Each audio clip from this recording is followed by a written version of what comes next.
As every Tuesday, we are joined by Stan Deyo, and the last two Tuesdays over the holidays, New Year's Day and Christmas Day, or not Christmas Day, the day before the holidays, Stan was with family and unavailable to be on the show, and we did miss him. The listeners missed him as well. We have a pile of backup questions from the last 2 weeks as well as questions from this week, but it's great to have Stan back on the show. Welcome back, Stan. Okay, I'm not sure I want to stay with all those questions. Goodness gracious. Well, where's the back door? Yeah, exactly. Yeah, I'm looking for the under the covers too. But I got some good questions for you. Alrighty. More importantly, though, definitely I want to echo what Joe said. Glad to have you back. Missed you the last couple of Tuesdays, and so did our audience. In fact, some people just took their bats and balls and went home and said, "No, I'm not listening." And if it's not Stan, that's it. Really? Absolutely. So and I just want to wish you the best for this year. I have a feeling it's going to be a rocky year, but I do want to wish you and Holly the best. We do, and all of the listeners as well. So, I get you, boy. It is going to be a difficult year, I'm pretty sure. Yeah, I do think so. The third time is a charm. If I can, let me just start out by asking a question, because this question has been on the hook here for a while, and I'm going to ask this to you here. This is from Doug, my namesake, of course, or maybe I'm his namesake. But he writes this: hopefully with this. With the first regular week in a long time, Stan will be on, and yes, you are. His question is this, and we're not going to pull any punches here, given the nature of this question. He wants to know if Planet X, Nibiru, look, is it for real? Is it a false flag put on by the globalists to try to scare us much like the case of Y2K? And the 2112 end of the Mayan calendar catastrophe, which never happened. He writes, I got and viewed Bob Fletcher's DVD set on Nibiru. It's well done, but if Nibiru is reportedly five times the diameter of Earth, I think it would be greatly visible when it is opposite of the sun in the night sky, even if plane of orbit is 30 degrees off of Earth's orbit around the sun. And he says, thank you. And I'm not sure. Well, you're welcome. Yeah, I guess he wants me to comment on that. As I've said repeatedly, I have not seen evidence of Planet X to my satisfaction being a real thing. I have done a calculation, in fact, a number of calculations in the past about Planet X, if it does exist, or if it's a dwarf star or whatever, if it has a 3,600-year orbital period, and if it's due back any time in the next, 7 to 10 years or whatever, where it would have to be and when it would be visible. And by my calculations, if such a thing were in existence, we should be able to determine it, even if it's viewing it from the southern hemisphere of the Earth, because the transit time inside the inner 5 planets is about 11 years total. So we're going to see it coming and going, which means it ought to be showing pretty soon, right now. In fact, should have been here already, I think, according to my calculations. But I'm still open to real data if we can find anybody, an astronomer or whatever else that can show changes, major changes in planetary orbits or moons of other planets, or things that indicate that something is just disturbing the orbits of the inner planets, even if you can't see it. It's got to get reasonably close to make gravitational differences to the Earth, to the United States, to the Earth and the Earth-Moon system. We would see it if it were that close. Even 5 million miles away, we would be able to see it. And the argument about the reflectivity of it is an interesting argument, saying that some people saying that the Planet X, or Nibiru, is a dark dwarf star emitting only infrared radiation out of the visible light range of telescopes, or normal telescopes. If that's the case, we should even be able to see stars blacking out by looking at areas of space with telescopes and seeing if a star winked out for, several hours or a day or so as something passed between that star and our telescopes. So even that says that with real light telescopes, not just infrared or heat seekers, we should be able to see something occluding or hiding star light. But that then presupposes that we know where to focus our cameras, or the cameras, the digital cameras and enhancers that are on optical telescopes. So anyway, I'm, as I said, I'm still open to real data on that, and all of the sources that I have in the amateur world, I've seen or heard nothing that proves one way or the other. And I'm glad you answered that question. I defer to experts like you and others. Man, I'll tell you, I don't know what to make of anything, including Planet X, because we're lied to so often by so many.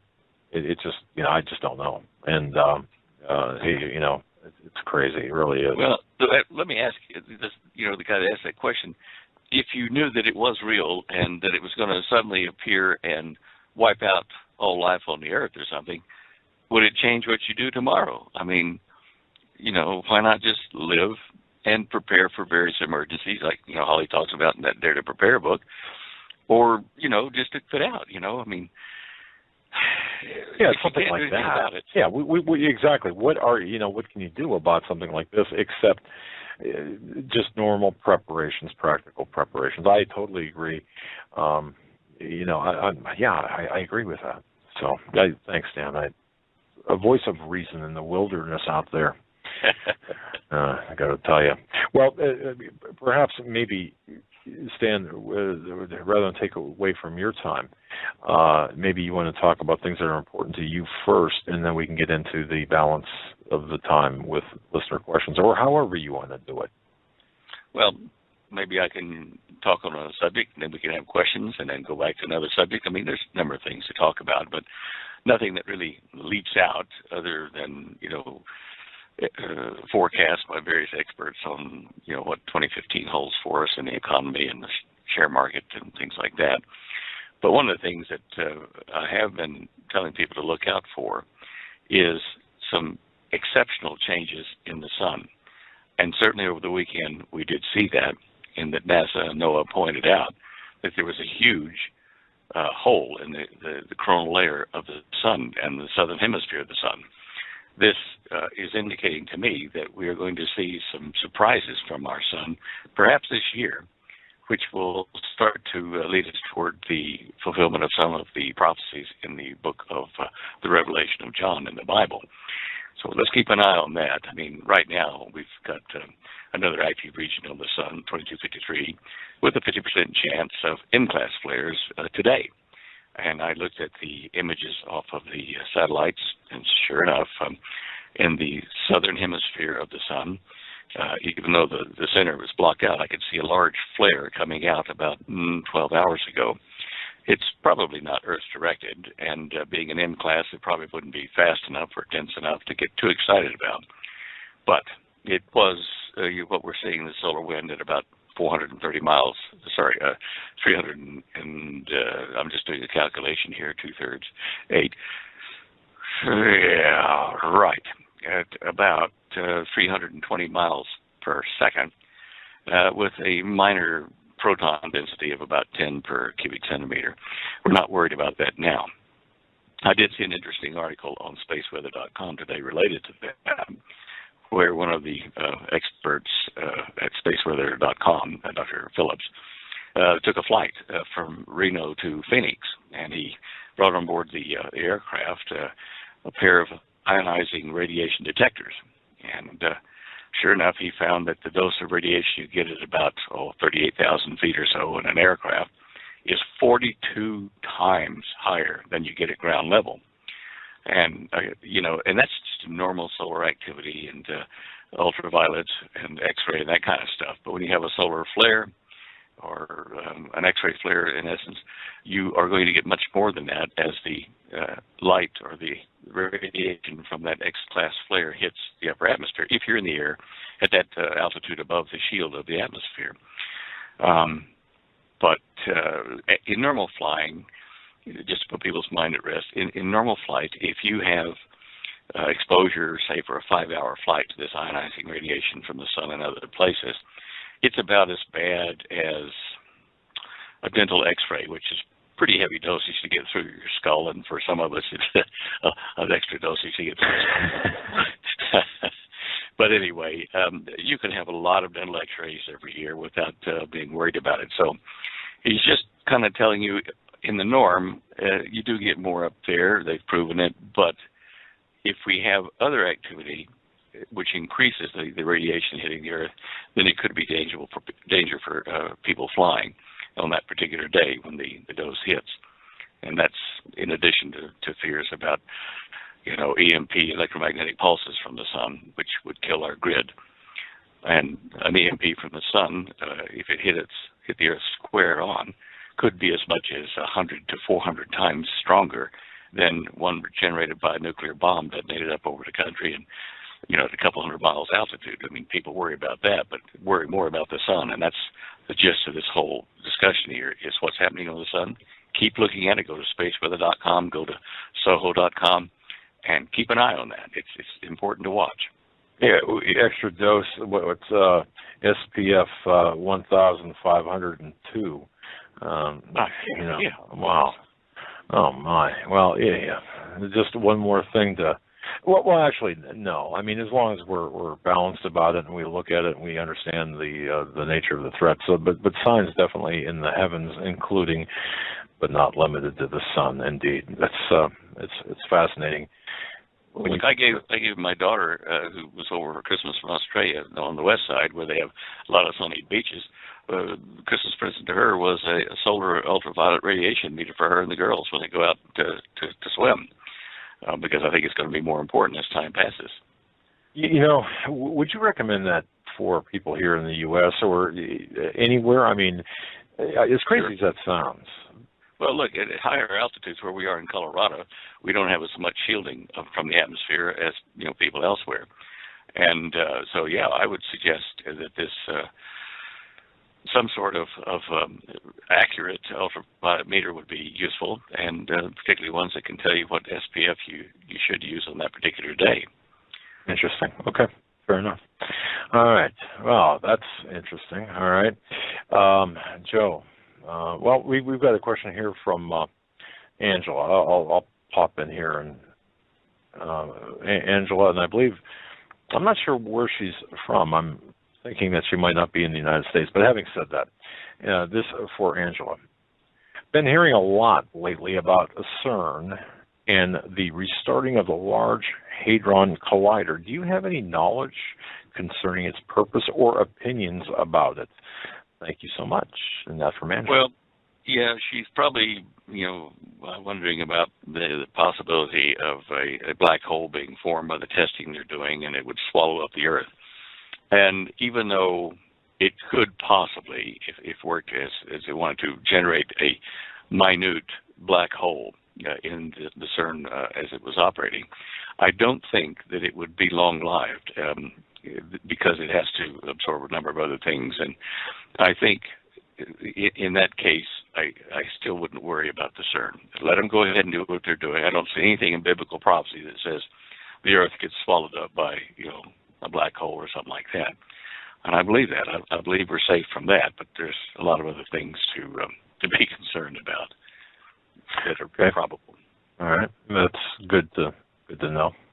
We have people that have emailed us asking in previous shows recently, and also there's a new article today. Scores of giant asteroids on course to hurl past Earth within months.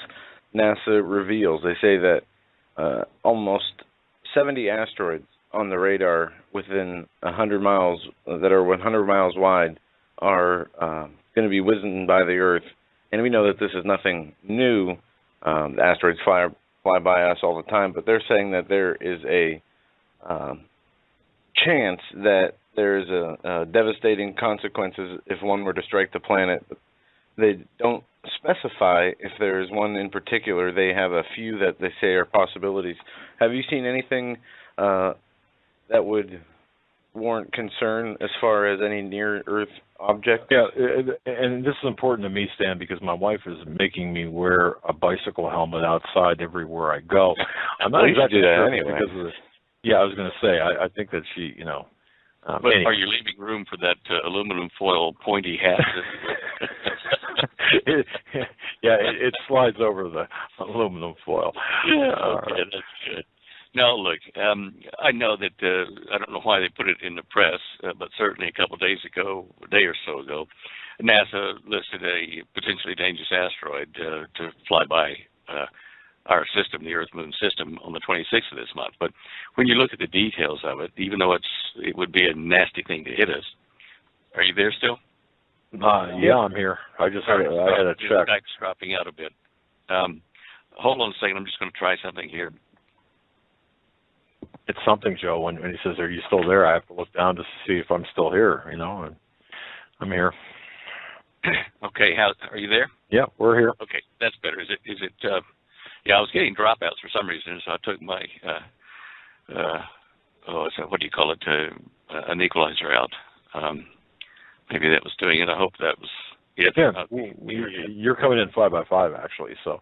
Okay, good. Anyway, the asteroid we're talking about it was discovered in 2004. It's asteroid number BL86, and it's estimated to be about 300 yards in diameter, something like that, which is pretty big. And if that were to hit the Earth, it would cause really big problems. But it's really only going to pass about 700,000 miles away, which is about a little under 3 times the distance of the Earth to the Moon. So it's way outside of the Moon's orbit to us. Now, it could have attending fragments and junk that might spread out behind it after it's passed us on the 26th, and then we might see, like a month later or something, or during that month following, we might see some exceptional meteor shower flares, like shooting stars. But that's all I can see as an adjunct to what they're saying is a potentially hazardous asteroid. So I'm not worried about that one. I'm more worried about the one that we don't see or they don't see until it just comes smack right on to the Earth. And certainly the revelation of John does say that will happen, and it will be a significant one, probably assisting the solar flare that will occur at that time and killing off, a large segment of the human and animal population on the planet. So that we should be prepared for as best we can. And if you're in ground zero on that side of the planet when it hits, hey, you're not even going to know it. It's that quick. Look up and bada bing, there you go. Is it your turn? I'll go. I love live radio. This from JD. JD sent this email early this morning for you, Stan. He writes this, and I can relate to this question because I want to know if I'm going nuts too. He writes, last night I left work after dark, and as I was locking up, I looked west. For the second time, there was Orion tilted head down with its crooked belt straight up and down. Is this a normal occurrence that I've just missed for the last 50 years, or has something shifted? I wondered about that myself the other night. I should have gone into Stellarium, the program that we use, and plotted to see where it should have been. But I even thought, at one of those days back there, the sun was rising too far south. But then, as I say, I haven't checked the data, and I'm not, a professional astronomer, so don't take anything serious about it. But it is something to keep watching, because I do expect that we will be seeing changes in the magnetic field and hence in the weather and various other things, which could also, by friction between the inner core of the Earth, which generates a magnetic field, and the outer surface of the Earth, it could generate a wobble in the surface of the Earth. But I haven't seen any, accurate data saying that is happening. So my suggestion would be, you'll see variations in the star patterns and the moon and the planets that you think might be unusual. So my suggestion is to get something like Stellarium for your computer, and because you can dial into any date and time, in there, and it'll show you the sky from where you're standing with your computer where you're sitting, so you can actually see whether it should be where it is. And what I tell people is, look, go get the stellarium. If you've already got it, don't get a new version of it. Lock off the internet so that you can be sure that it's not being updated by some internet access to it to change star patterns or positions. And that way then you can look at it and with, pretty much certainty say, okay, things are right or things are wrong. And I've done this a number of times now then when people have asked about things they've seen in Indonesia or in Israel. And it was just a peculiarity of the way planets and moons align at certain times in their orbits around the sun. So at this point, JD, let's defer to stellarium. I'll have a look at it later and see what we can find. Thank you, sir. All righty. Joe?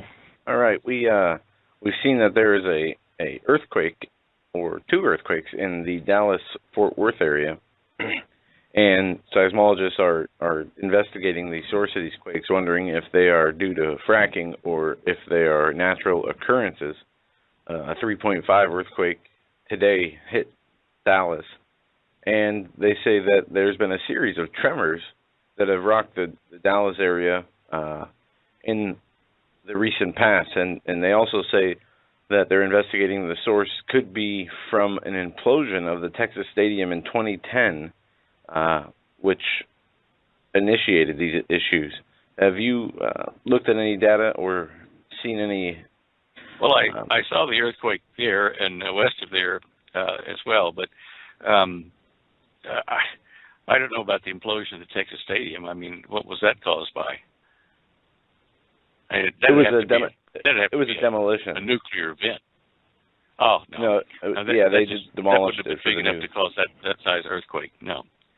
Now, this is something else. This is geophysics or something of that nature. But if it detonated an atom bomb, a small yield bomb in the Dallas-Fort Worth area, you might see a 2.5 to 3 Richter earthquake. But this thing, whatever that implosion was not anywhere near that big, obviously. So this is something else. My first thought would be that it was somehow linked to the fracking up, in Oklahoma, northern Oklahoma and southern Kansas. Because if you look at the USGS plots of those areas, it's pretty busy up there. Let me just check and see. I'll pull it up. There's no links at the moment, no other smaller quakes that I can see between Oklahoma, northern Oklahoma, and Dallas, which might be fuel to say that if it's due to fracking, it's due to fracking in West Texas somewhere, or in the southern panhandle, I guess, would be more like it. But I don't see enough action there to give you anything definitive on that. I'd be more concerned about the fracking problems up in Oklahoma and those two main centers they've got above Oklahoma City, because they are on the west end of a rather nondescript fault line that connects to the New Madrid Fault through Arkansas. And, in my opinion, the fracking, earthquakes that we see on the USGS map in northern Oklahoma are very busy. The last 30 days, I don't know how many there are, but there's been a lot. Okay. You can look at it on USGS, but there's some things that we just, I can't answer. It's like having a crystal ball to get the answer out. Well, we'll have to get you a crystal ball. Yeah. Well, keep an eye on the Juan de Fuca plate over northern California offshore, where the Oregon and California border join. What does today say? This is the 6th. Right. Okay. On New Year's Eve, looks like there was a Richter 5.4 at the Juan de Fuca foot, which is interesting in that around that same time there was a 5.2 the next day on the top end of the Juan de Fuca plate. And again, as I say, you go to USGS and have a look at that. And we watch that plate very closely because the failure of that plate, which is overdue, could produce a Richter 9+ earthquake on the Washington or Oregon or California coastlines from Eureka up to the SeaTac area. So keep an eye on that if you watch earthquakes on USGS. And if we see more of these in the next month or so, or even less, that are well, on the diagonal line of the heading toward what we call the foot of the Juan de Fuca plate, then you can be concerned, because I know there are a bunch of smoker or suboceanic floor heat vents, smokers, and a volcanic field there as well. That tells me that's where the weakness really is. So for the past month, that's been kind of calm in that area, but it's the head and the toe of the Juan de Fuca plate that shows something is stressing there. Okay. All right. We do have William R. asking about Northern California City as a vision of a big quake along I-5, and it took out the power grid. Not really a question, just a comment. I'll just leave it at that.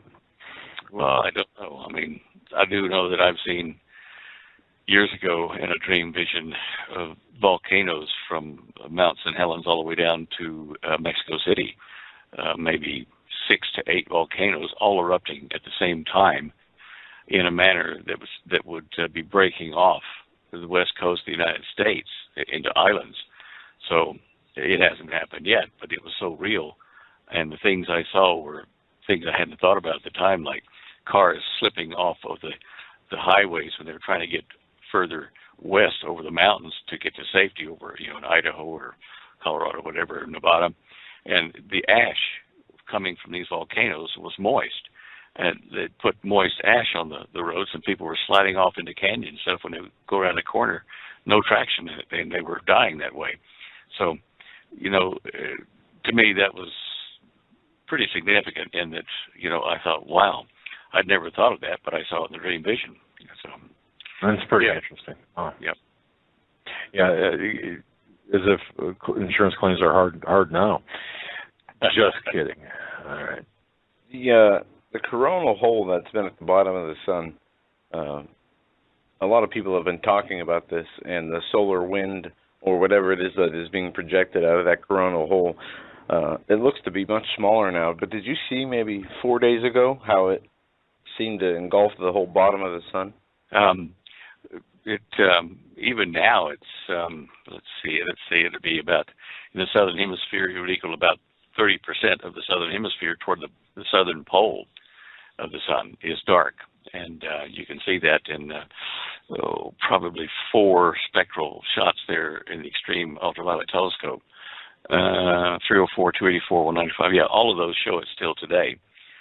And as I talked about, I guess 3 shows back now, the difference in the magnetic field structure of the sun between now and 13 years ago shows that something unusual is happening on the sun. This solar cycle is producing a pattern that is visually quite obvious. If you go to the show images page on standeyo.com and click on the little microphone or underneath it there where it says show images for today, you'll see in the top row, very middle, the change in the solar output over the last 12 years. And if you click on it, it's an animated picture. It'll click from 12 years ago, which would be bright, to now. And it wasn't just one day's photograph that produced this December 2nd photograph that I put up there. It gradually got worse and worse over years.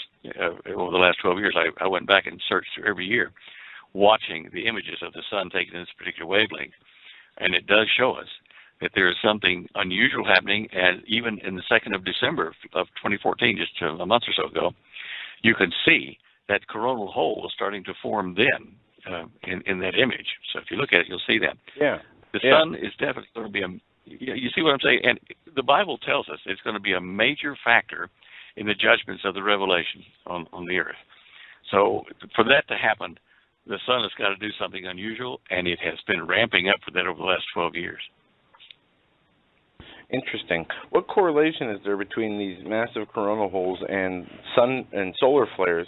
You talked about earlier I think it was 12253, the sunspot. That seems to be just a little bit northeast of the coronal hole. Do these coronal holes have a impact on the solar flares? Well, I'm sure they're related to it. Normally the flares occur along boundary lines, like wave fronts that sweep across the surface of the sun.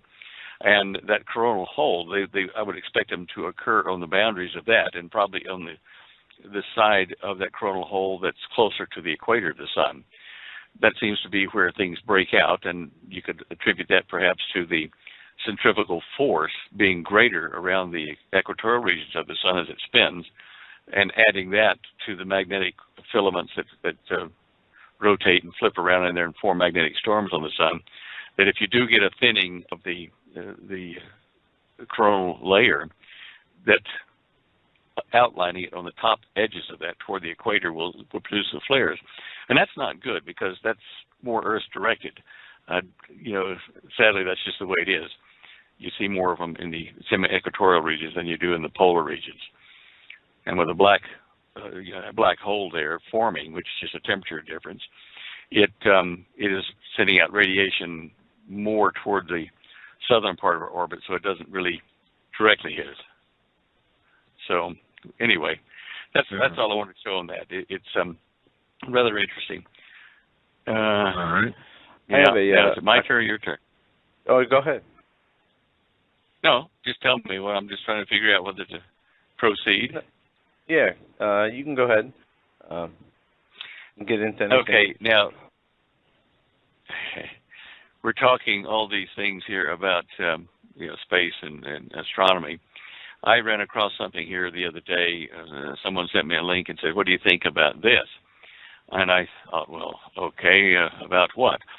And I clicked on the link, and up comes this article that NASA's engineer Harold White had been working on a warp engine. I remembered I'd read about it, but I didn't realize that they had already discussed the construction of a ship that would go warp speed. And if you go to that link that's on the, let me just see here, show images, up in the top row on the right says NASA's new warp drive. If you click on that, there'll be links to 5 pictures, and one in the middle at the bottom says to read about, takes you to the article about NASA's new faster-than-light drive concept. They've actually paid a guy over in Europe to image in 3D the new Enterprise, the IXS Enterprise warp drive. What I find amazing about this is that in one of the papers in fact, several papers, and the book, The Cosmic Conspiracy, I wrote years ago about the reason that we can go faster than the speed of light in space.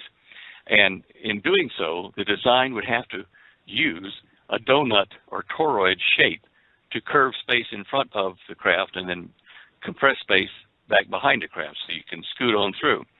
Now, if you look at the photos that NASA's ship, they may come out and which they do. They give you some really heavy-duty mathematics as to why space-time curves, and the method of propulsion has to incorporate this space-time curve before and after the ship, and pretty soon you're lost in all the stuff they're talking about. But in the Cosmic Conspiracy, I showed there was an error in Einstein's relativity based on the Michelson-Morley experiment and the results they got about that, about the nature of space, the fluidity of space. Now then, to get down to just very brass tacks about it, let's say that you're wanting to drag some boat or dock or something across a pond fast. And so you start to pull it on a rope, and you'll notice ahead of the large object of the dock or the boat or whatever you're pulling, that there will be a bow wave. It'll push the water up ahead of the boat, and then it'll slide off on the sides of the boat and then close around it to form that wake trail that's there for days or whatever. Now, that tells you that when you move something through a fluid, it'll pile up stuff ahead of your travel. And what you don't see, unless you do the thing in a mathematical interpretation of it, what you don't see is that when you shove something through a fluid, not only do you have directions of motion in the water that go out to the sides, but when it goes ahead of you, some of it curls back into your pathway, so that the faster you go, the harder the water seems, because of the energy that's transferred around to the front of the boat as well as to the sides. So when Einstein used the analogy from the Michelson-Morley light experiment, and they decided there was no fluid space, it was a mistake. But that's what the mathematicians Lorentz and Fitzgerald took, and then they made an equation that balanced what we thought was fluid space with this equation, and Einstein jumped on that and formed relativity. And so everybody has been saying you can't go faster than the speed of light because that's the speed is in the fluid of space or the space-time field. You can't go faster than that. Therefore, we're just doomed. Then they try to figure out with this new drive I'm looking at here, how do we warp space? Well, wait a minute. If you warp space, you're going to generate a bubble around you. And it's going to be, in this case, like 2 donuts that encompass your craft.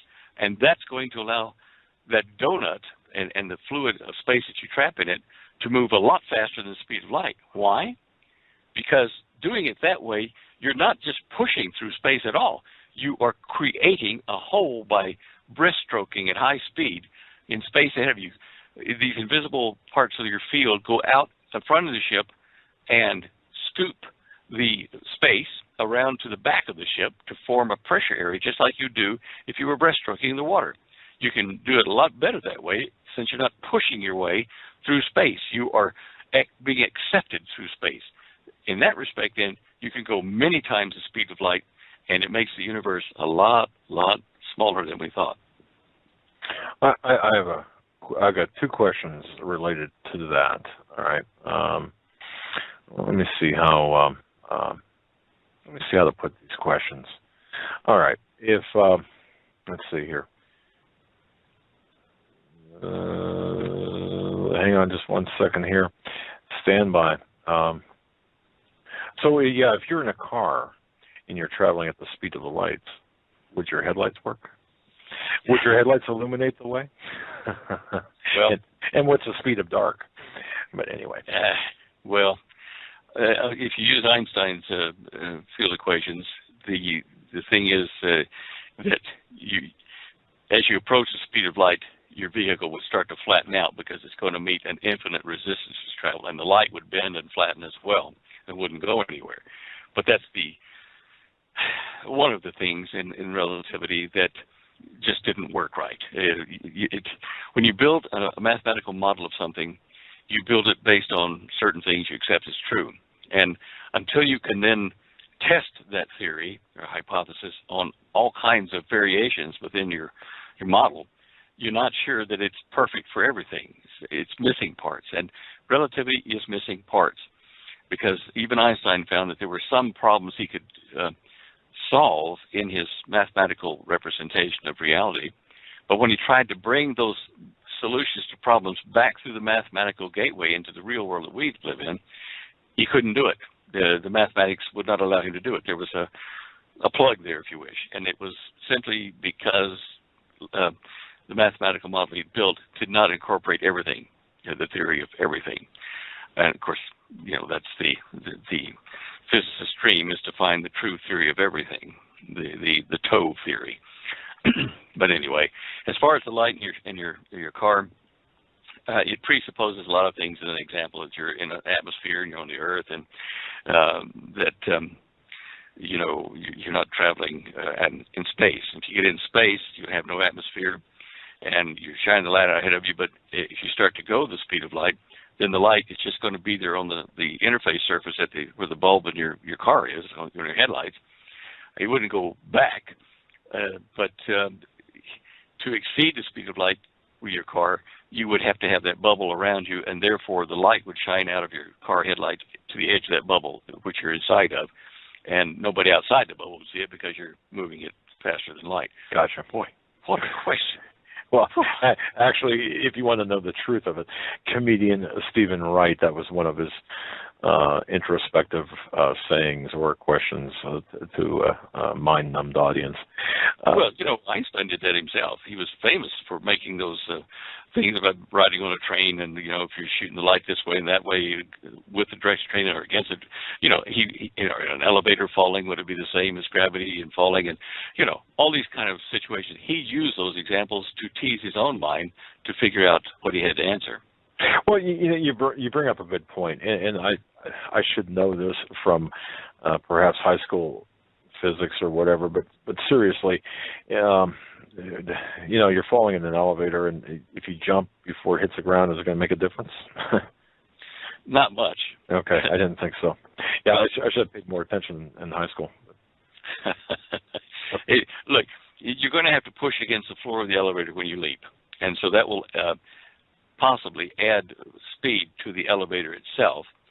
But if the elevator has braking systems or frictional drag on it, it may not accelerate the downward progression of the elevator as much as to equal what your opposite direction vector is when you leap up inside the elevator upward.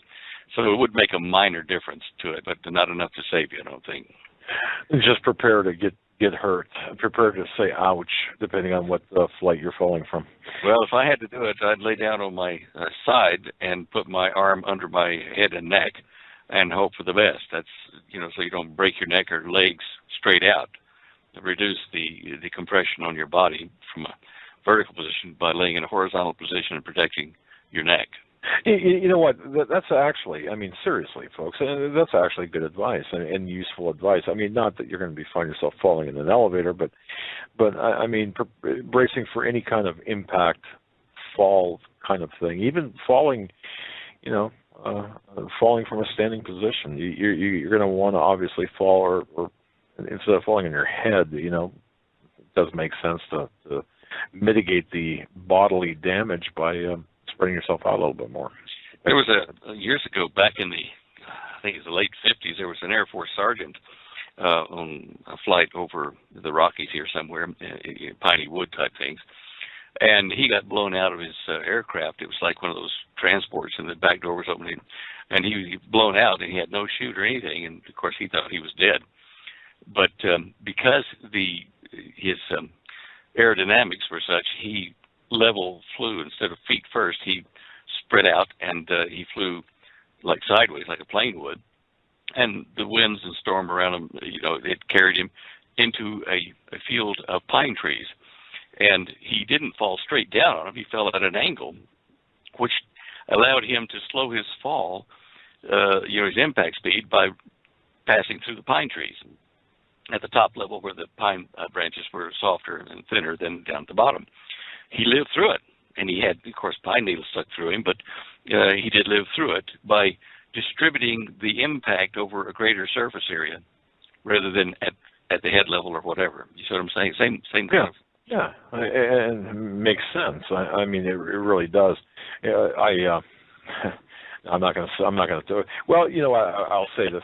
I was investigating a workers' comp injury that was rather suspicious. A man actually was impaled by a fence post. He fell from a tree and fell and impaled. He was impaled by this fence post, and miraculously, actually, however he did it. And they took the fence post and all. They took him to the hospital. But having said that, there was no major damage to his internal organs. It just went just right through him. Obviously he was in pain, hospitalized for a number of, I think, a couple of weeks. But he was back to work. Now he did earn, and I'm being very serious about this. No disrespect. His first name was Bob, and people called him Shish Kebab. Okay, and that's a true story. That is a true story. But having said that, it was just amazing to see. It was, wow. But anyway, all right. Yeah, well, that was a bit of good luck for him. It reminds me of the true story of a guy that was a mining worker, probably in the late 1800s, and where they drilled long, deep holes to hold dynamite sticks in the rock formations of what they were going to mine.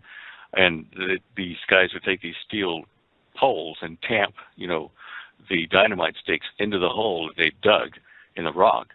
And they would do this over a certain pattern and put the detonators in them. And then when they'd gotten down to the ground off the ladders and everything, with ropes, they would blow the side of a mountain out, and they would pick it up and mine it and that kind of stuff. Well, this particular guy was up tamping the dynamite sticks into the hole that had been dug, and it detonated, and it blew that iron rod, which was probably 4, 5, 6 foot long, somewhere in that region, straight into his head, right through, I think it was, just trying to think where his head was turned sideways or what, but it went straight through his head, near the hairline and out the other side.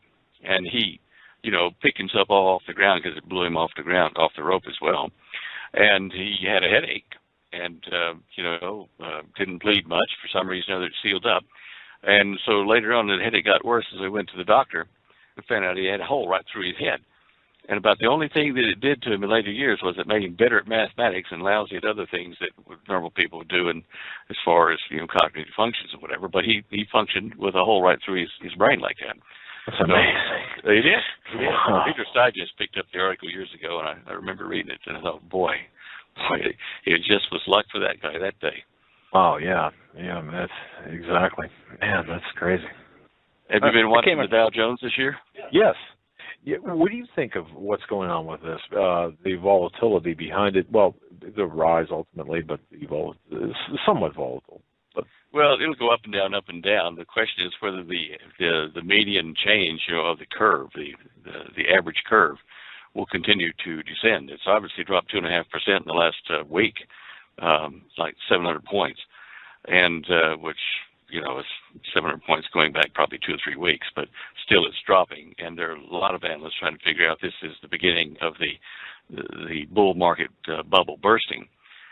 So, things are quite volatile in the rest of the world, which link to us. Oil price, the volatility in Russia. I mean, people in Russia aren't exactly happy with Putin at the moment. All to do with financial matters, and the Russian ruble is, of course, I think it's. Let me think here. Ruble. Let me just get. Okay.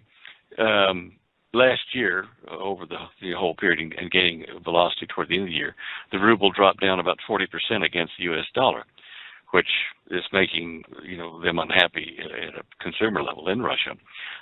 The Middle East instability is forcing Russia, or Putin in particular, to look at honoring contracts for defense down there in the Middle East, costing money. And the United States, well, I don't know if he's that worried about us at the moment, because he's got a man in the White House that seems to be doing everything that Putin would have him do. So that with China's economy, with a lot of real estate that's not occupied at the moment, you got to wonder if this is the year that the economy globally tanks and forces us into a need for clear heads and a one world digital money thing. And to that end, you've got to wonder, will your paper dollars you've stuffed under the mattress be worth anything? Will the dollars you've got in your bank account even be available to you when the banks are told to lock them down? Gold and silver, will it be legal to trade with them, or will you go to jail for that? So what do? Even if you store things like food and medicine and stuff like that, you run the risk of, if anybody knows, when the powers that be here and worldwide say, look, anybody that's hoarding food and stuff is, a criminal, we'll give you 10% of it. Say, we'll give you 10% of it if you'll put the ID on your neighbor, whoever's done that. So what I'm getting to is it's important to prepare, but it's also important to do it quietly and to hide it away in a place that's not obvious. Because the things that you can get with your money now that will keep are going to be the things that people will kill for later, that will have more value than gold, silver, paper money, or digital currency. So you still need to do it. Yeah. Okay. When you say things that'll keep, obviously you mean water and food. Yeah, to the extent that you can have it without drawing attention, well, any physical, anything of value. Because if I had a bunch of money stuffed under my mattress, which, folks, I don't. Okay, but if I did, yeah, really. I guess my biggest fear would be the value of that money. I mean, it could just end up being mattress stuffing, essentially. I mean, it could lose all its value. It's just paper, and you're right. So you would obviously say put that money into what? Into just practical things, land, To some degree, yes, but even that you will be challenged on if you can't pay land taxes. You'll have to be the new digital stuff, but it turns you into a gypsy. But even gypsies have hidey holes around, national property and forests and parks and things like that. You can bury stuff. If you've got friends that own property or where your name's not on the deed, maybe you can go there. I still think that public lands are probably wiser. Right. There's no record of you being there. You have to go into to the land itself through trails and find a way to secrete your stuff away into a cave or a hole you dig or some kind of a protective structure. But food, water, medicine. I mean, Holly details all this in the Dare to Prepare book. It's the only things you kind of add to the advice in the book is where to store it and how to do it quietly. And certainly we've met a number of people with interesting solutions here in Colorado, and they're doing that. Obviously, I'm not going to sit here and talk about some of them, but the public lands issue is really quite clever. Are you finding, Stan, and folks, yes, as I mentioned last hour, Dare to Prepare, Holly Dale, a must for your library, and a must for these times, not just for your library, but these times. Are you meeting more and more people, Stan, that are becoming awakened to the severity of our times? Just kind of a curious statement after the holidays, but. Well, before the holidays, when we were mixing with people and talking to them more than we have been the last week, I did see that there was a tendency for more of them to take a bite of the red pill, like in the Matrix, to see reality rather than wander off in dreamland without realizing what was happening to them. Take the red pill and open your eyes, and I think a number of people are starting to do that. I hope they don't take too long to make their preparations, though, because it's a finite window. One last question, Stan, here as we come to the end of the hour. I came across this article on the day after Christmas. Fukushima radiation, U.S. West Coast will likely see peak by end of 2015. They say at its peak, levels of radioactive cesium-137 will, they say safe levels, will, as a byproduct from the Fukushima disaster, will start to see their peak in the United States on the West Coast. We've talked about Fukushima a lot in the past. This happened in March of 2011. What would take so long for the cesium-137 and other radioactive particles to get here in 2015 rather than, just contaminating pretty much the whole Pacific with their dumping of radioactive water back into the ocean and the release of the radioactive toxins since March of 2011. Joe, you were breaking up, and I was losing part of your question. Give me a one-sentence summary of it once again. They say cesium-137 will peak on the U.S. West Coast in 2015. Yeah. Okay. And, all right. And my question is, from the initial release in 2011, why would this take so long, and does this ring true to what you know? Oh, boy. It is possible. It is definitely possible that it would take that long, and even longer in some cases. But it depends upon the prevailing winds, the release to atmosphere of the cesium over in Japan. If that is now not being released or as much as it has been in the past, if they've got a handle on that, that would explain why they would expect the cesium level to drop. I'm really more concerned with the number of nuclear plants we have here that are at threat on fault lines, known fault lines, and the increase in earthquake activity across the planet, full stop. If we lose one or more major nuclear reactors in this country and get a meltdown, that's going to be real close to home, and it's going to pollute a lot of the United States. And certainly, if it happens in California, that's a lot of our food supply. Okay. Yeah, seems strange to me that it would take so long for the radiation and different particles of radiation to come over to the West Coast, but with such a huge disaster happening so long ago, who knows what has been circulating in the water and in the atmosphere. And the fish continue to die and be poisoned in the Pacific Ocean, and yet we still have no contamination, from what I understand, of Fukushima. Well, look, I'm sure there are factors at play that we're not aware of, the public anyway, that might affect the rate at which the cesium pollution has hit the United States. Certainly, I would have hoped that there would be some technologies that we had at the government level that would allow them to mitigate some of the radiation spread, perhaps without telling everybody about it for obvious reasons, but maybe that explains why it's slowed down what we thought was going to be an instant problem. I don't know. Very interesting.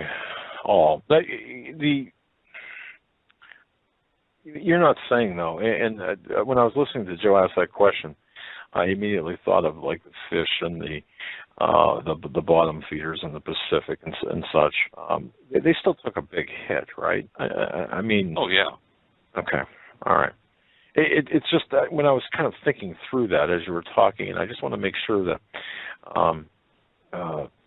really the other part of that question too I had, is it more or only the Northern Hemisphere, or is it concentrated in the Northern Hemisphere, the whole Pacific is affected, or the whole of, is everything affected, or is it, and just concentrations are greater in certain areas, or is everything equally dispersed? And that might sound like a pretty academic or basic question, but I'm just curious about this, thinking through this. Well, eventually, the things that happen in the Northern Hemisphere in the air and in the water will cross the equatorial boundaries between the Northern and Southern Hemisphere, but not as rapidly as direct distribution through ocean currents in either hemisphere, or in the atmosphere as well, either hemisphere. At higher levels, there's more mixing in the atmosphere, but I don't know whether the radiation particles would have gone that high.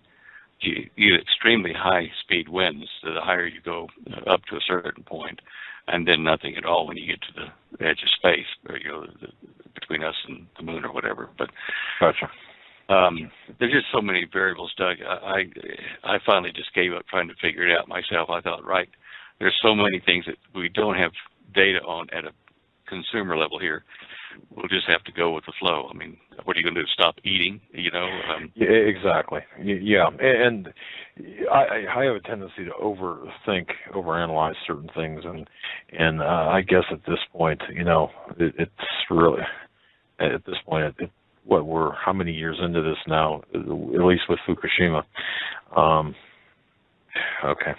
Well, cesium-134, which is, and I think, let's see, 137. Both of those have relatively short half-lives. I mean, cesium-134 will cut the amount of it that's being in existence, will diminish 50% in 2 years, has a half-life of 2 years.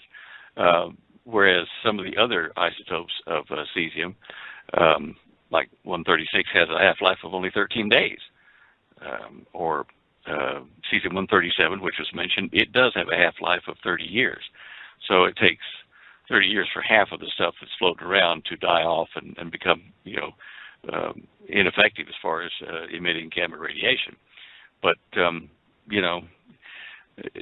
if it's in an area where it's not hitting our food chain and it's not really hitting us directly, which I don't know the answer to that, then... Okay.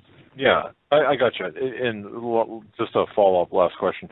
Have you heard anything about the a nuclear reactor in Ukraine emitting radiation or having some sort of an issue in Ukraine? Nuclear reactor? No, I haven't, but it's the holiday season. I've been a bit distracted. No, I've got a couple of emails on that. I haven't seen anything in the mainstream media on this, and I haven't really seen anything definitive on this. However, I've been told to look, by a number of people, told to look at the Ukraine. Well, I don't know Do you remember Major Ed Dames that used to be on the Coast to Coast with our show? Oh, yeah. Well, he moved to Ukraine, married a woman over there.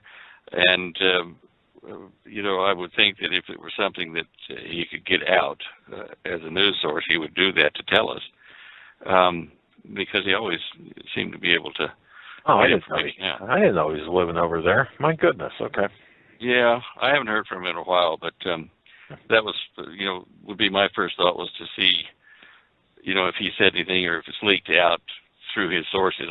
Since he still lived there, it'd probably be rather dangerous to say much, but oh, Lord, who knows?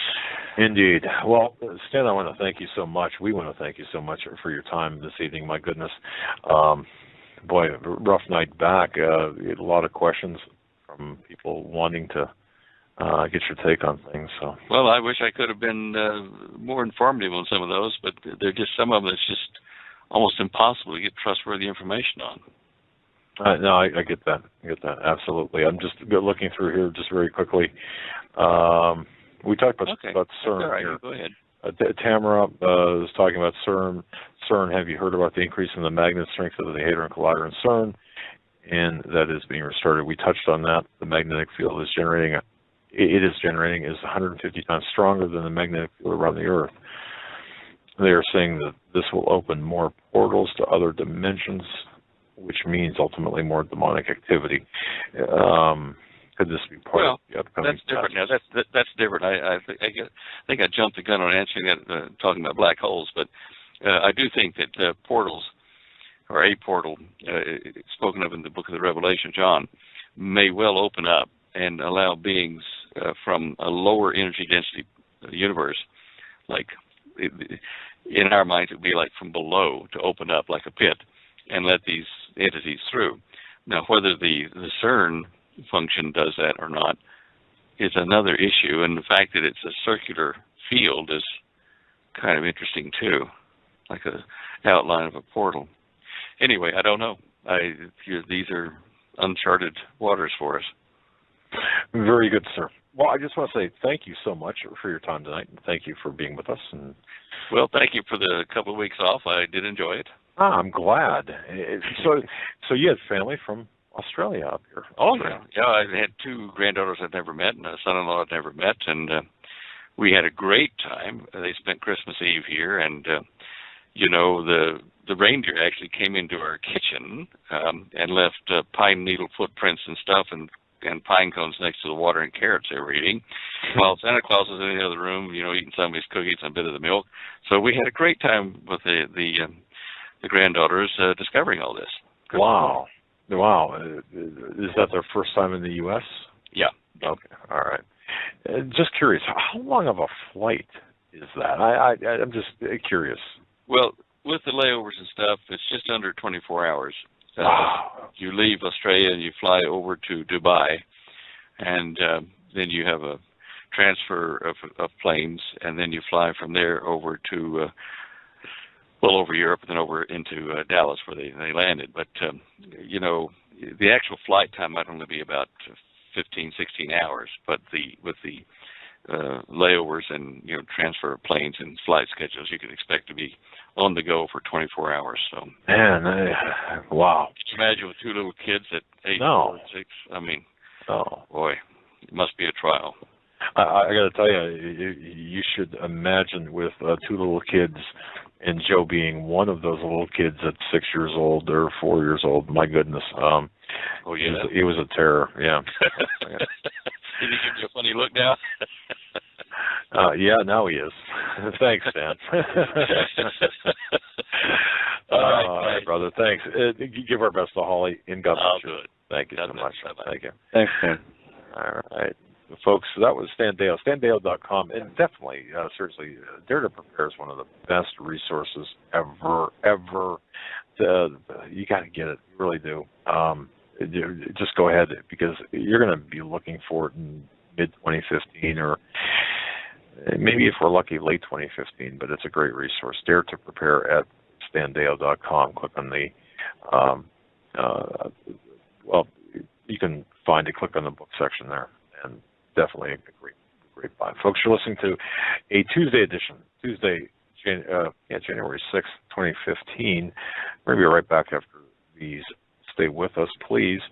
On the other side, your phone call, 661-244-9839, 661-244-9839. Welcome back, ladies and gentlemen, to hour number 3 of the Hagman Report. I'm Doug Hagman in studio with my son, fellow investigator, co-host Joe Hagman. Together, we are the Hagman Report. I want to thank you so much for tuning in tonight. Thank you for your belief and your trust in us.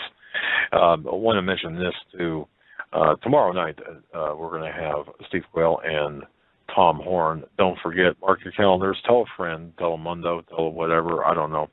But definitely get the word out. Tomorrow night, Steve Quayle, Tom Horn. Thursday, Dan Duvall is going to be on with us as well. It's going to be a 2 back-to-back, incredibly important broadcasts. And Stan, thank you so much, Stan, for tonight, and Holly.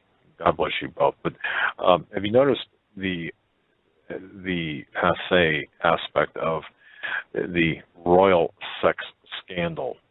Mm-hmm.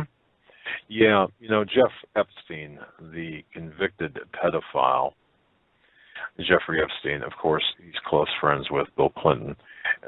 There was a little shot in the Daily Beast about Epstein's society friends closing ranks. Despite the pedophile mogul's conviction for soliciting underage prostitution, well, his friends are standing by their man. Even the scientist whose research Epstein funded also backed the billionaire. And the article in the Daily Beast references the evening of December 2nd, 2010, when a handful of America's media and entertainment elite, you don't think that this stuff is so incestuous. I mean, listen to this. The TV anchors Katie Couric, George Stephanopoulos, comedian Chelsea Handler, whoever that is, I don't know, director Woody Allen, go figure.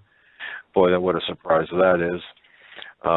Convened around the dinner table of convicted sex offender Jeffrey Epstein. It wasn't just any dining room, but it was part of a large 9-story townhouse that once housed an entire preparatory school. Oh, the irony. Yeah, and of course it was the enigmatic billionaire who had once flown the likes of former U.S. President Bill Clinton, former Israeli Prime Minister Ehud Barak, around the world in his own Boeing 727.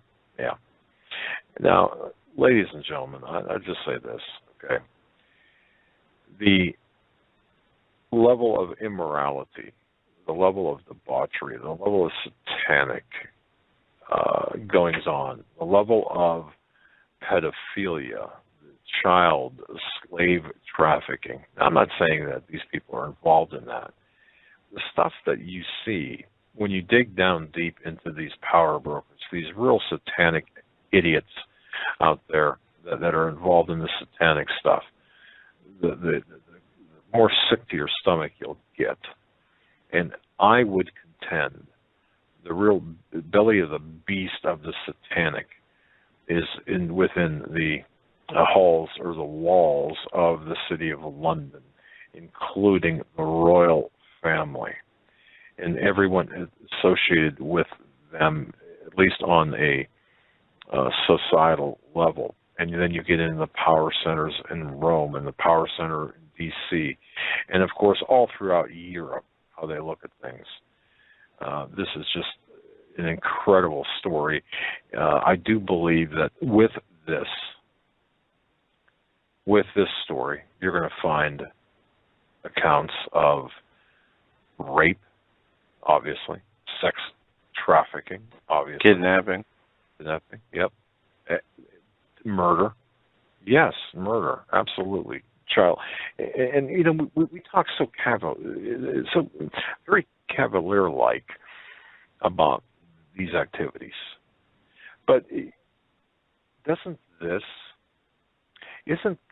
the, how can I put this? Isn't this not proof, but an illustration of the depravity of these clubs like the Bohemian Grove? I mean, come on. It's amazing. People will scoff and laugh and say, it's just a bunch of, hoo-ha stuff going on there at the Bohemian Grove. It's just a bunch of guys getting together, people getting together to a little club. Well, wait a minute. Hold on a second. So when have you, any listener to this show, when have you attended one of those ceremonies? Really? I mean, you haven't, right? Obviously not. And, this has been going on for hundreds and hundreds of years. These types of behavior that are just so horrific. The interesting thing about what we see today is that they are coming to light. Things that these elites have been able to keep secret due to their control of the media, whether it's in print, radio, or TV. Something's changing where this is now coming out in the open. Either they're not wanting to hide it so much anymore, or they are unable to stop the release of some of this information. And this brings me to what Paul McGuire has often talked about. You go back in time and you look at, for example, the movie Rosemary's Baby. Roman Polanski associated with Rosemary's Baby, the Dakota building in New York. And, people have a lot of people have a tendency to blow this stuff off and say, it's just the lifestyles of the rich and perverted or whatever. Well, no, there's more to it than that. 32 years or 5 years, I don't know. It's been a while, 30-some years, over 30 years since Roman Polanski fled the United States, of course, because he was facing, he became a fugitive because he was facing charges here in the United States. Yeah, thank you. My mind locked up there. It's the subject material, obviously, but and look at the treatment that Polanski got. I would have to say that his status as a celebrity, he obviously ended up, there was preferential treatment granted by the authorities to him. Some will argue the alternative, saying no. If he had been just a nobody, they would have just looked the other way. Well, no. I do believe. I just pulled it up here. In 1977, Polanski pleaded guilty to one count of unlawful sexual intercourse with a 13-year-old girl. But because he fled the country before sentencing, the remaining charges were still pending. And anyway, that's his story.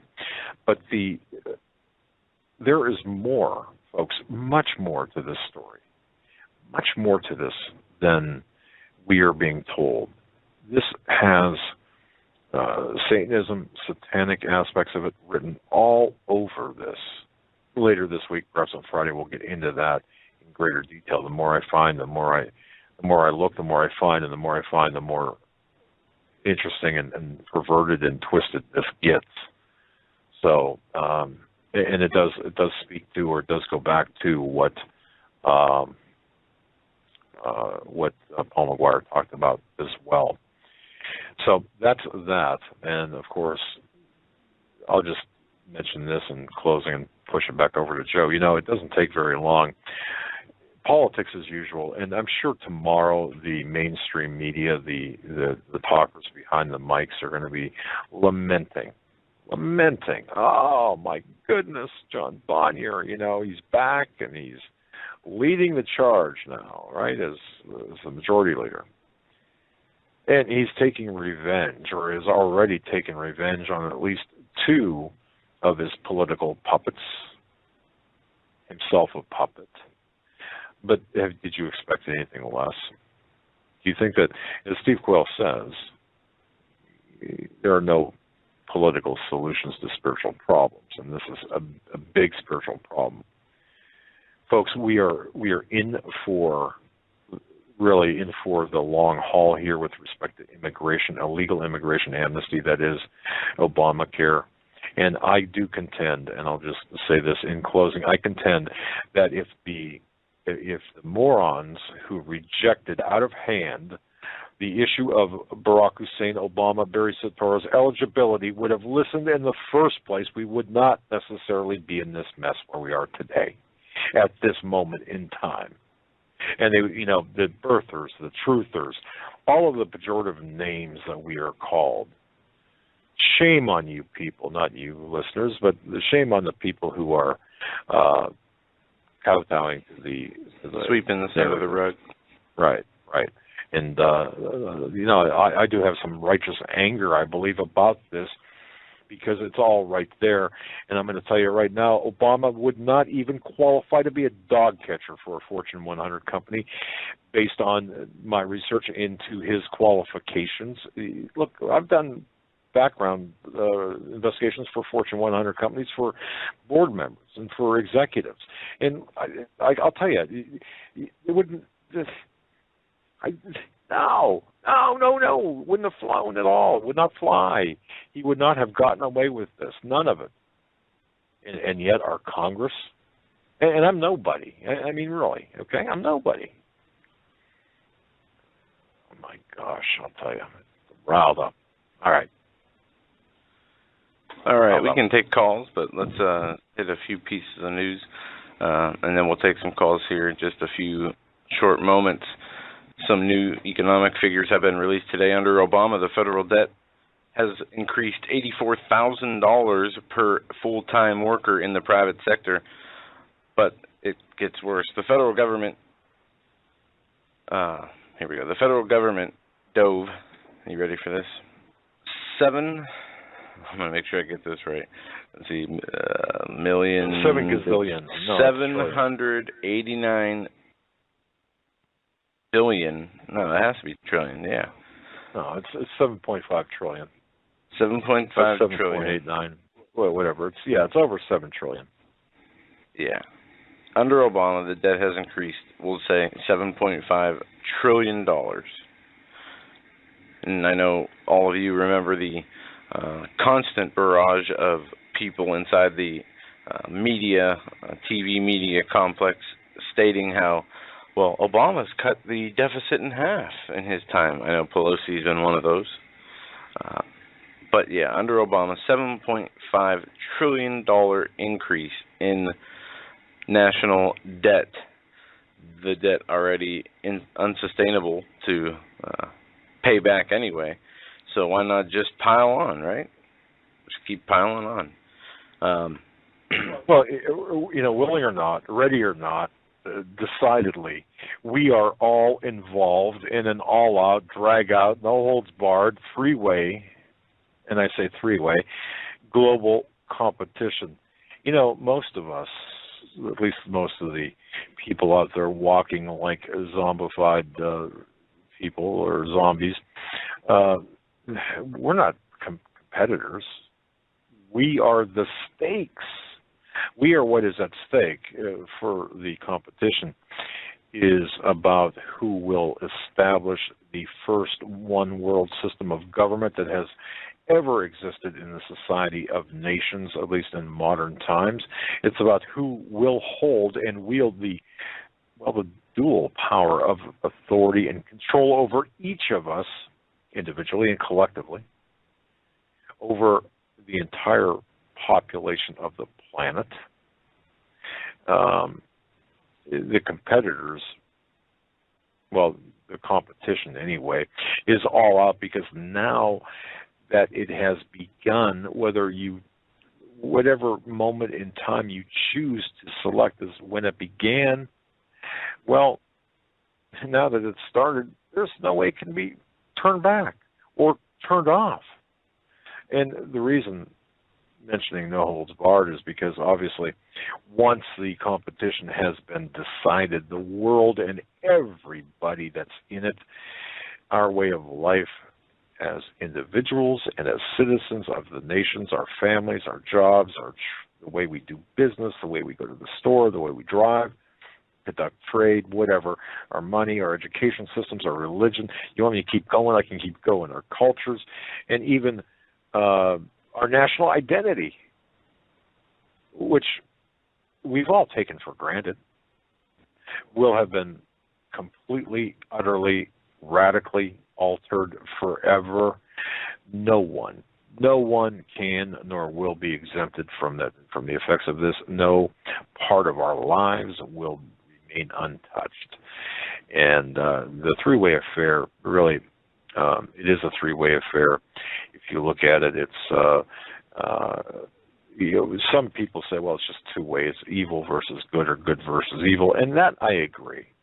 But in terms of a governmental issue or a global issue or an elite power broker issue, it does involve the Vatican, it involves the UK, it involves all major power structures. Well, yeah, but you've got some anchors there, Joe. I think. But having said that, I think if you're under the age of, I don't know, maybe 45, 50, I think there's a good chance that we're going to see the end result of all this. I don't know. I don't have a time thing, but look,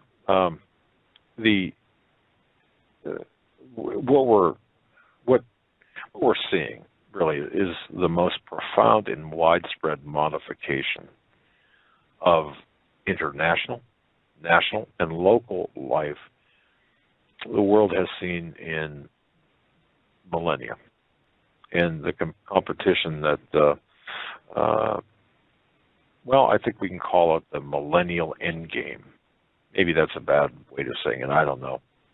But bottom line here is we are standing right now in the face of the greatest historical confrontation of all time. It's really a test of what, the 2,000 plus years of culture and Christian civilization, perhaps, with all of its consequences for human dignity, our rights, and the rights of nations. No? Anyway, this is what we're talking about. So to talk about the retribution by the Speaker of the House, to me, is pretty anticlimactic, and it really doesn't matter, because remember, and those of you who have seen George Carlin or seen the YouTube of George Carlin, as profane as it might be to you, it's dead on accurate, isn't it? It's all one big club, and guess what? You ain't in it. This is why the educational system is not going to get fixed. The political system is not going to get fixed, because we know we have the ability to fix it, but it won't be. It's not going to be. Yeah. If you can stomach the profanity, you can find the 3-4 minute George Carlin clip on YouTube. Comedian that spoke the truth, was ahead of his time. Me, not a fan of his necessarily, but in that case, in that particular clip, he did relevant. Speak truth. Yeah, that's true. So, all right. Let's go to the phones. 661-244-9839. We're going to go now to area code 267 first. 267. You're live on the Hagman and Hagman Report. 267. I love the dead air. All right. We'll come back to you. We'll go to 617. 617, you're live on the Hagman and Hagman Report. 617? All right. All right. Maybe we're having a little glitch here. But, well, at any rate, wow. I just, hopefully, ladies and gentlemen, you did catch at the beginning of the program, and I got a couple of emails about this de Blasio, who he really is. I won't go through it again. Just understand that he's not who he says he is. He's Warren Wilhelm Jr. He's a red diaper baby. His parents were communists. He changed his name. He toured the cold. Well, yeah, I guess I am going through it. He was a very big supporter of the Marxist Sandinista government in Nicaragua back in the 80s. Of course, that government was backed by the Communist Soviet Union and by Cuba in 1983. While still a student at New York University, de Blasio toured the Soviet Union back in '83 again, Think about that. Who does that? And of course, he married a lesbian activist, Charlene McRae, in 1994, and they took their honeymoon. Compliments of Uncle Fidel Castro at Communist Cuba. Go figure. All right. Let's try the phones again. We're going to go to area code 678-678. We're coming to you now. You're live on the Hagman and Hagman Report. Hey, Doug. Hey, Joe. How are you? Good evening. Can you hear me okay? We can. Yes, we can. Fire away. All right. I kind of caught the tail end of your show, and just kind of listening to you talk about,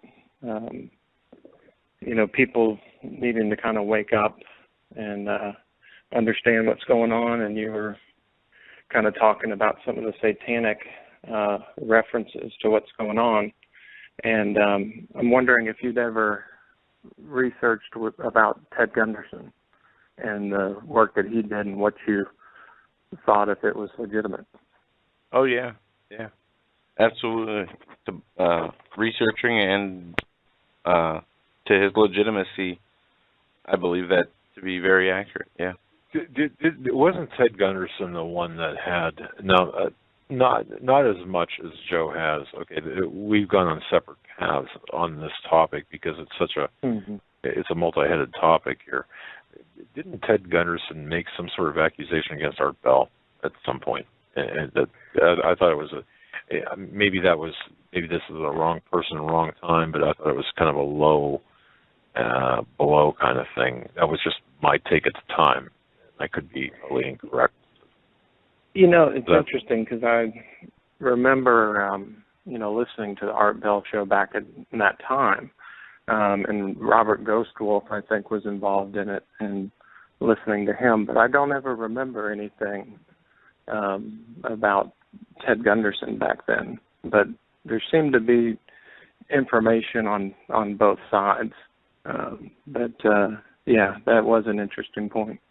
Okay, yeah, but any research that delves into this is going to have a pretty nasty kind of a collateral damage, kind of like a tripping a Claymore mine with an anti-personnel shrapnel in it. I mean, it's just going to go everywhere. And I find it interesting, too, that some of the so-called alternative journalists, and I'm referring to just one or two people in particular, brag about openly working with the directors that have close ties to people like Roman Polanski and others.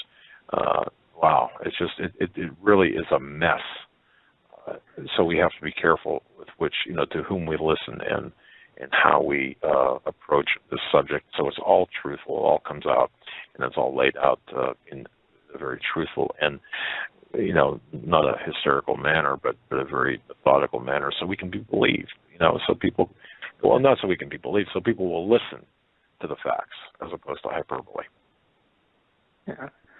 Yeah, I agree, and it's interesting, that you put it that way, because for me, what it helped me recognize is that there is a true evil, and there are people that believe and follow Satan just as we follow Jesus. And so it goes back to that traditional battle of good versus evil. And it brings you to a point that you have nothing else but to believe in Jesus and to have faith, because there really is nothing else. Well, you hit the nail right on the head with that, my friend. Absolutely. Absolutely. Anything else? If you don't mind, I just wanted to kind of point out something interesting. The powers that be, if in fact what they are doing is by design, it's interesting how there's certain symbols and things that you can potentially recognize. And so I was just going to bring up something. Doesn't mean that it is anything, but it's a coincidence nonetheless. When we look at the various world wars that we've had, I'll try to make sure I get my information correct, but I believe the timeline from the start of World War I to World War II was 25 years. A lot of us kind of believe that we've entered a new world war in 2014, even though they say we're not at war. So the distance from World War II to World War III is 75 years, if I believe I'm correct. So 25 basically equals 1 into itself, into 75 is 3, is 13. The World War I believe, lasted for 4 years. World War II lasted for 6 years, which is 10. If we started World War III in 2014 and it were to last 3 years, that puts it at 2016, which could be in conjunction with an election possibly, or some type of one world government. You know, that's very interesting. I mean, when you look at the New World Order timeline, I suppose is the best way to put this, and people will roll their eyes or have a tendency to do so. Mm-hmm. You know, you do bring apart or do bring to the table some interesting numerical aspects, and you know, go back to Albert Pike, his predictions, and people are free to dismiss this, but if we are to consider today whether what we're seeing unfolding will eventually become either part of or is the start of World War III, we need context. I think we need historical context.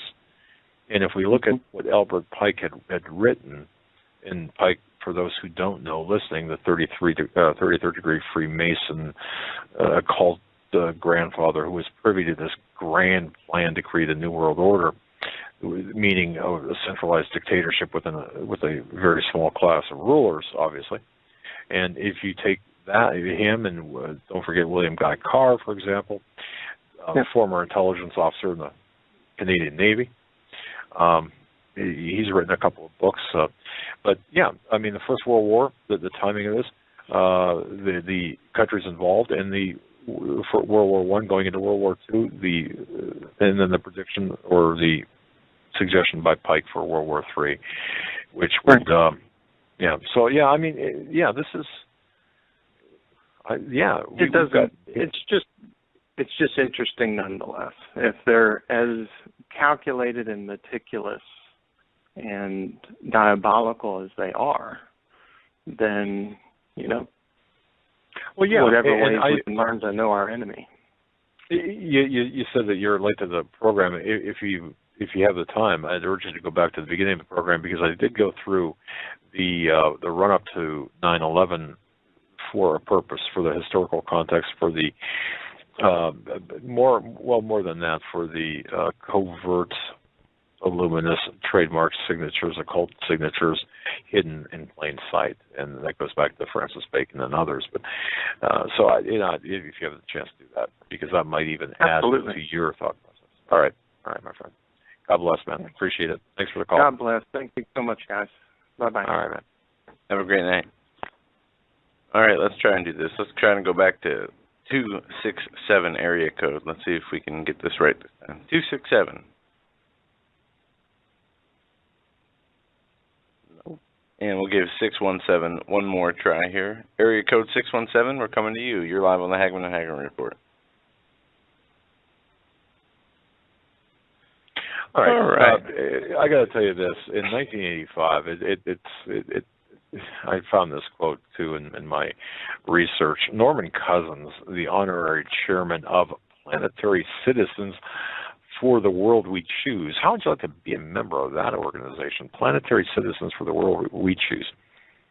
Now, he was quoted in Human Events magazine. And here's his quote back in 1985, Norman Cousins. And I quote, "World government is coming. In fact, it is inevitable. No arguments for or against it can change that fact.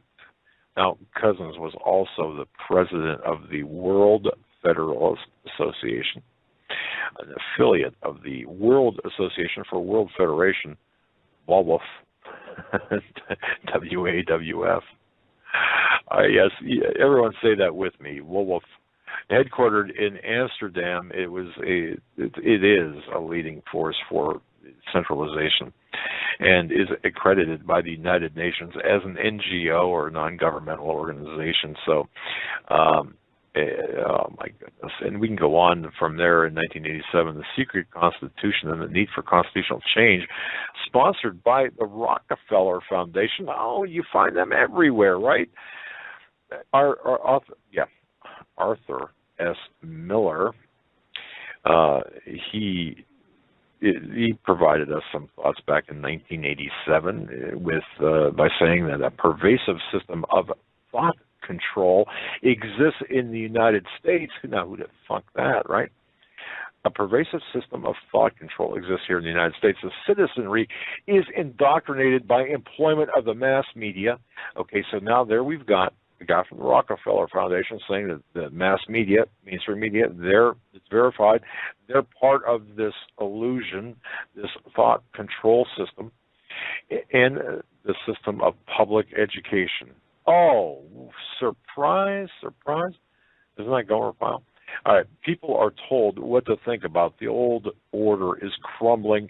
The new coming out nationalism should be seen as a dangerous socialist disease, a dangerous social disease. A new vision is required to plan and manage the future, a global vision that will transcend national boundaries and eliminate the poison of nationalistic solutions. A new constitution is necessary. Oh my goodness, and don't forget Mikhail Gorbachev back in '88. Mikhail Gorbachev, folks, is not, his contribution to the unification push toward a one world government is just beyond comprehension almost. Mikhail Gorbachev calls for mutual consensus. He stated on December 7th, 1988, interesting date, world progress is only possible through a search for universal human consensus as we move forward to a new world order. And, Bush on George H.W. on May 12, 1989, invited the Soviets to join the world order. He was talking to a graduating class at Texas A&M University. He said that the U.S. is ready to welcome the Soviet Union back into the world order. Yeah, how's that working out for you, George H.W.? And, think back to, folks, what's a guy that's 90 years old doing parachuting, skydiving? Now, you might say to me, it's natural to want to do these things as you get older. That's fine. What did the so-called Queen do at the Olympic ceremony, 2012 Olympics? She fell to earth in a parachute with John D., right? George H.W. Bush, at his ripe old age of whatever, falling to earth, not once, not twice, but 3 times. Lastly, and I'll close with this, I'm a big fan of the M. Stanton Evans, his book about McCarthy,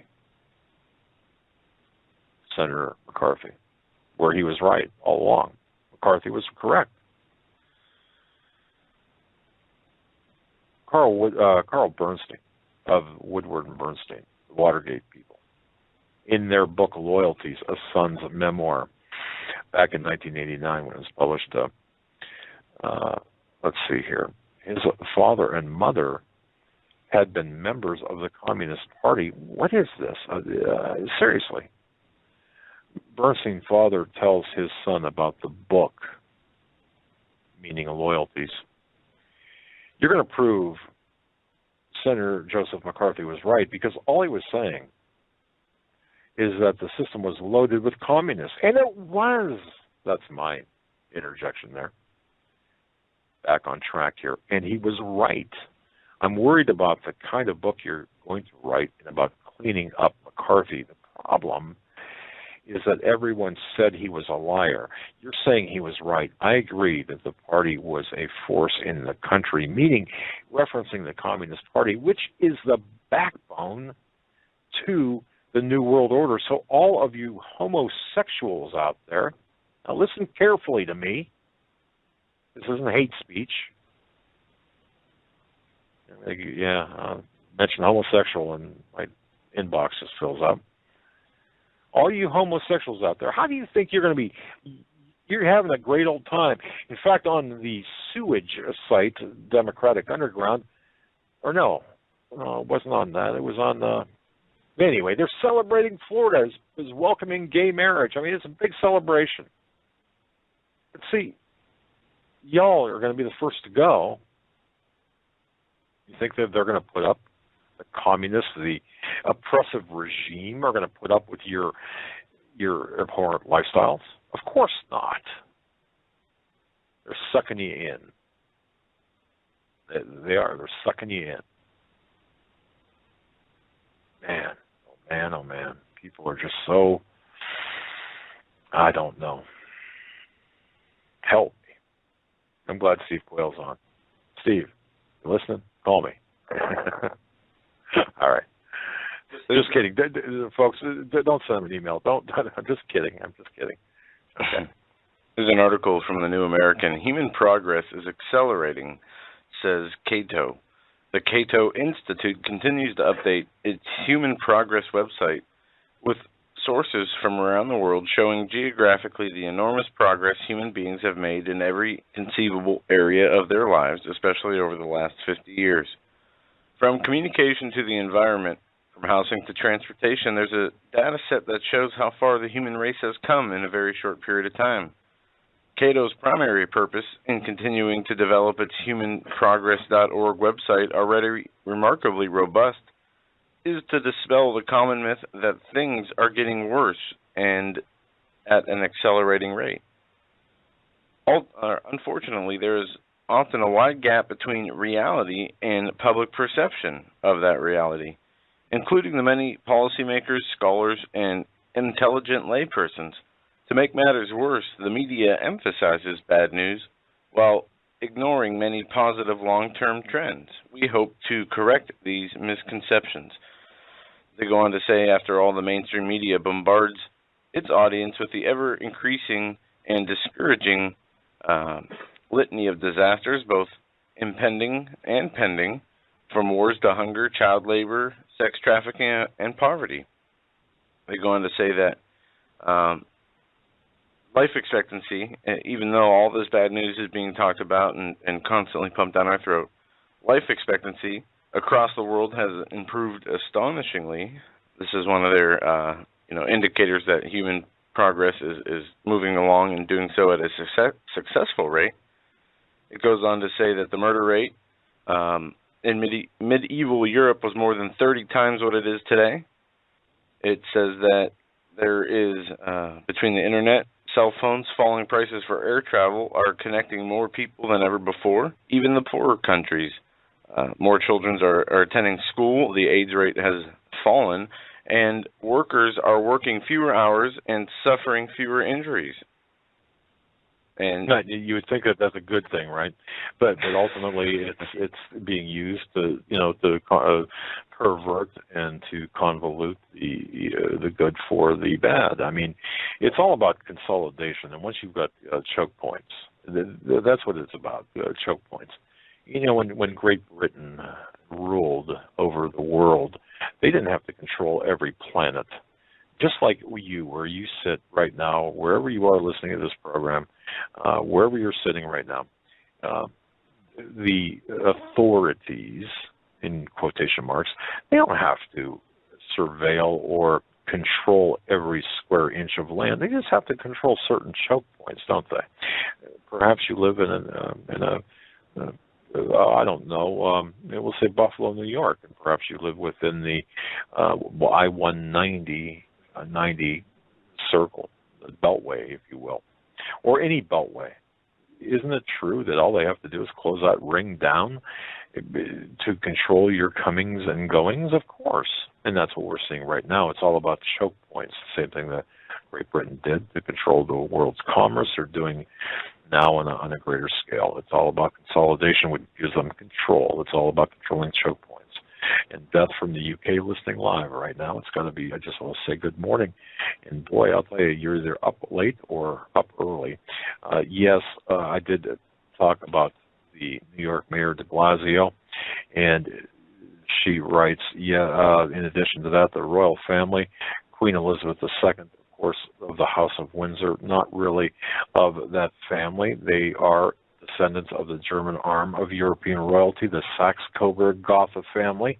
They changed their name to Windsor in 1914, and they are, in fact, very high-level players in the oligarchy that control the upper strata of the New World Order. And, of course, this is one of the reasons why Prince Andrew will not ever be touched, be spanked, or be sacrificed, because he's part of that royal bloodline. At least not now, unless it's expedient to their wishes for a New World Order.